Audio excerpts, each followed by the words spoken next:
I warmly welcome you to my new podcast with the somewhat mysterious title, The Musical Metamorphoses, mini concerts with a pinch of history. My name is Aleksandra Bobrowska. I'm a pianist fascinated by the history of classical music, and I love meeting listeners to share my musical passion with. I'm thrilled you are with me today. Why is the podcast called Metamorphoses? The word metamorphosis comes from the Greek metamorphosis, composed of the elements meta, which means beyond, a change, and morphe, which means a shape, a form, literally meaning a transformation of form or transformation.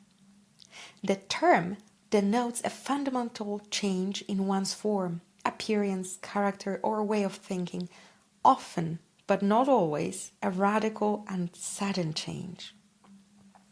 So actually, what will undergo a metamorphosis during our meetings? I sincerely hope that they will bring about a certain change in the way we perceive classical music, a history of which contains countless fascinating chapters, many of which don't always reach a wide audience through popular media. Each podcast episode will follow a simple format. First, a short or longer, depending on the situation, introduction to the history of a specific piece or group of works, and immediately after the story, I will play a mini piano concert featuring the music previously discussed. Importantly, the podcast is recorded at my home, so it's not a perfect production created in a sterile conditions of a recording studio. Its format is an attempt to capture the everyday and natural experience of music. Our meetings will therefore look a bit like sitting together in my living room over a warm cup of tea.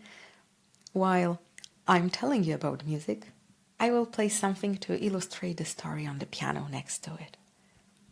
Sometimes, in podcasts, the quiet sounds of the street outside of my window or everyday home life may appear in the background.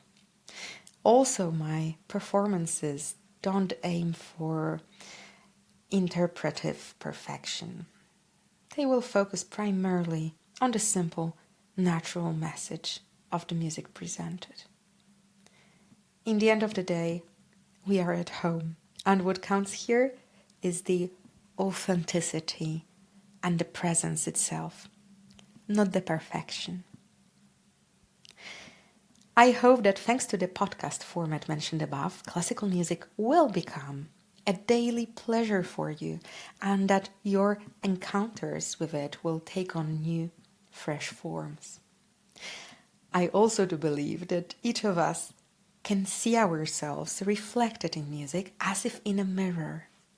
I do hope that the short musical examples presented in the series will give you space to be with yourself and listen to your own emotions, as well as help you to engage in a dialogue with them.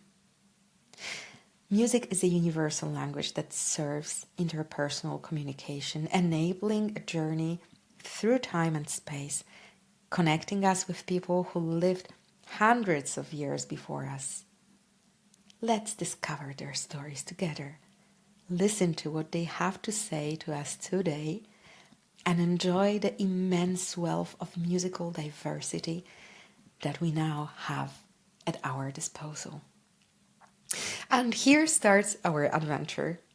Today, to begin with, a piece full of exceptional charm, although very short and simple in its structure. We are talking about Memmemussi by Arvo Pärt, a now 90-year-old composer from Estonia, who, like few others in music, demonstrates that sometimes less is a whole lot. In the 1960s, Pärt worked at the Estonian State Puppet Theatre, writing music for a total of 7 performances. The piano piece, Memmemusi, comes from the famous 1968 children's play of the same name by Elar Kus, an Estonian writer, which tells the story of a wonderful family of bunnies. In the play, a mother's kiss is a powerful secret weapon for the bunny children. It gives them courage and protects them from all dangers. Arvo Pärt said once that this symbol has a deeper meaning. And here comes the quotation. When a child leaves home in the morning, they always receive a kiss from their mother or a hug on the way. But in reality, it's for life, like a mother's blessing. Obviously, the composer dedicated this piece to his mother. And to stay within the context of family, home-based music making to kick things off, I will also be reaching for La chanson de ma grand-mère, which literally means my grandmother's song. A piece by Mario Foscarina, or rather Marie Foscarina Damaschino, who wrote under the pseudonym Mario Foscarina, a Paris-born composer of Italian origin from the Romantic era.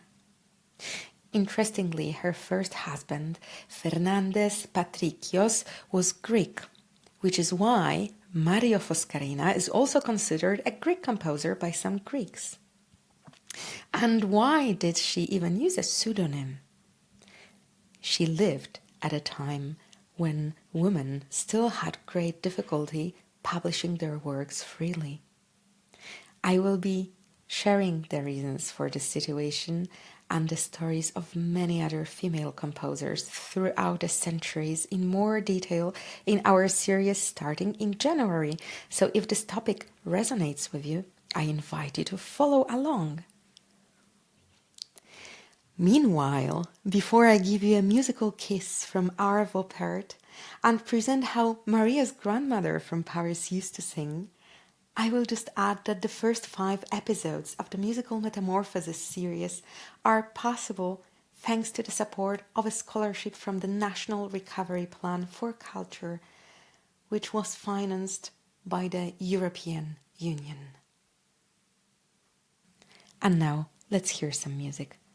I will only tell you that Arvo Pärt is going to be present, although in a version completely different from today's cheerful and bright one, in our next episode too. See you soon!